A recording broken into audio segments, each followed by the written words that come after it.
Olá, meus amigos, sejam bem-vindos. Você já imaginou que uma prática milenar como yoga poderia ser uma aliada poderosa na prevenção do Alzheimer? Pois é exatamente isso que uma nova pesquisa publicada por cientistas da Universidade da Califórnia, em Los Angeles, acaba de demonstrar. E mais, os efeitos positivos foram observados especialmente em mulheres idosas com risco cardiovascular e queixas de memória. Bom, então hoje vamos conversar um pouquinho sobre esse estudo, entender sua metodologia, discutir os mecanismos envolvidos e refletir como o yoga pode atuar na saúde do cérebro. Bom, primeiro vamos entender o que é Kundalini Yoga. Bom, para vocês entenderem, tem várias práticas então de yoga, né? Então existem diversas. Kundalini Yoga é uma prática de yoga então que combina posturas, meditação, exercícios respiratórios, cantos e mantras. O objetivo é despertar a energia Kundalini, que está localizada na base da espinha dorsal. Em contraponto, uma outra linha, o Hatha Yoga, ele enfatiza a prática física, focada em posturas, equilíbrio, e a escolha, claro, entre uma prática e outra vai depender de preferências individuais, objetivos de cada praticante.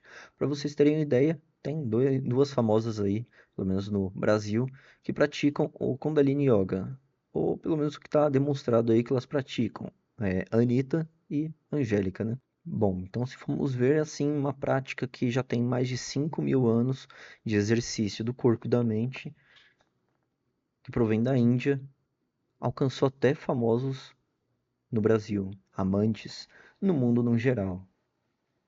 Bom, então voltando, Kundalini Yoga, para vocês entenderem, né, senão vocês não vão entender o estudo, é uma prática então que vai combinar cânticos, mantras, exercícios respiratórios, posturas suaves, asanas, né, que é uma postura que a pessoa fica sentada com os braços metidos para baixo e em forma de meditação. Bom, e meditação. E essa abordagem ela trabalha corpo e mente de forma integrada, com foco na redução do estresse e aumento da consciência corporal e emocional.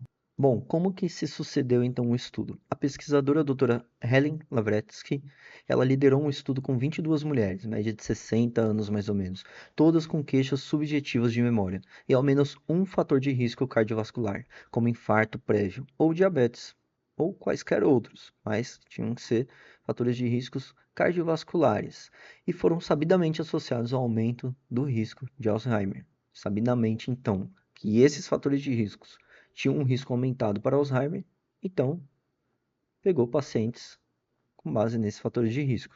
Bom, as mulheres, então, no caso, foram divididas em dois grupos. Um, uma prática Kundalini Yoga e outro com um protocolo de treinamento de memória, que eles elencaram o nome de MET. Bom, ambos praticaram sessões semanais de 1 hora por 12 semanas com tarefas para casa. Antes e depois do protocolo, todos realizaram exames de ressonância magnética funcional para análise do hipocampo, região chave na formação da memória e altamente vulnerável ao estresse. Bom, e o que os pesquisadores encontraram? O grupo de yoga apresentou maior conectividade funcional no campo, especialmente nas áreas relacionadas à regulação do estresse, e um relato subjetivo de menos estresse e memória mais eficiente no dia a dia.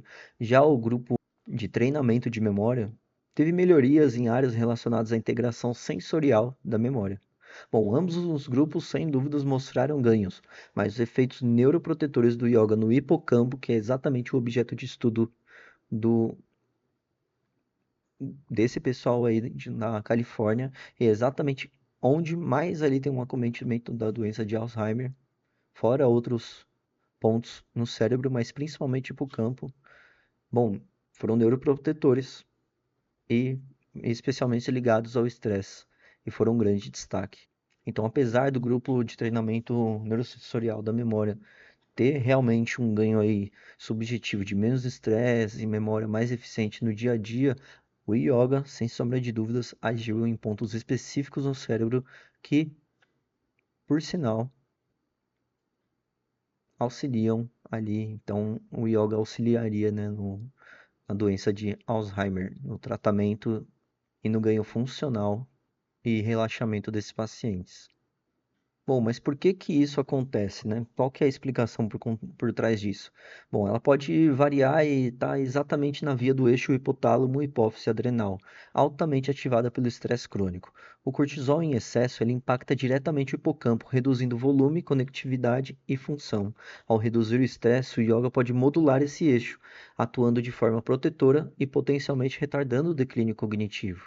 Bom, sem sombra de dúvidas e precedentes, esse estudo abre um espaço promissor para pensar o yoga como ferramenta complementar em programas de prevenção de demência, principalmente em mulheres, na menopausa, pós-menopausa, pessoas com fatores de risco cardiovascular, indivíduos com comprometimento cognitivo leve. E além disso, é uma intervenção de baixo custo, acessível e sem necessidade de prescrição médica. Aliás, voltemos no tempo. Ali há uns, nem precisa ir tanto, né? Uns 5 anos para trás, antes da pandemia do Covid, você ouviu falar ou ouvia falar em práticas alternativas em saúde no SUS?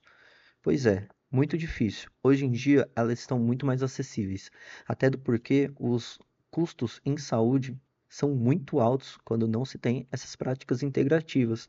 Então, é muito importante aliar a prática medicamentosa com a prática integrativa em saúde, seja acupuntura, yoga no caso, tai chi chuan e entre outras muitas práticas que existem. O yoga ele pode ser muito mais que uma prática física, ele pode ser uma forma de cuidado cognitivo preventivo, especialmente para mulheres em risco. Estamos falando então de uma intervenção segura, baseada em evidência, que coloca o autocuidado como peça-chave na proteção do cérebro. E como disse o Dr. Michael Partnow, neurologista aos 80 anos de idade, após ler o estudo, talvez esteja na hora de eu mesmo aprender yoga. Bem, compartilhe esse vídeo com quem precisar, com quem interessar, todos à sua volta, não deixe de se inscrever no canal, deixe seu comentário sobre o que você achou sobre essa conversa aí que a gente teve hoje. Um grande abraço e até a próxima.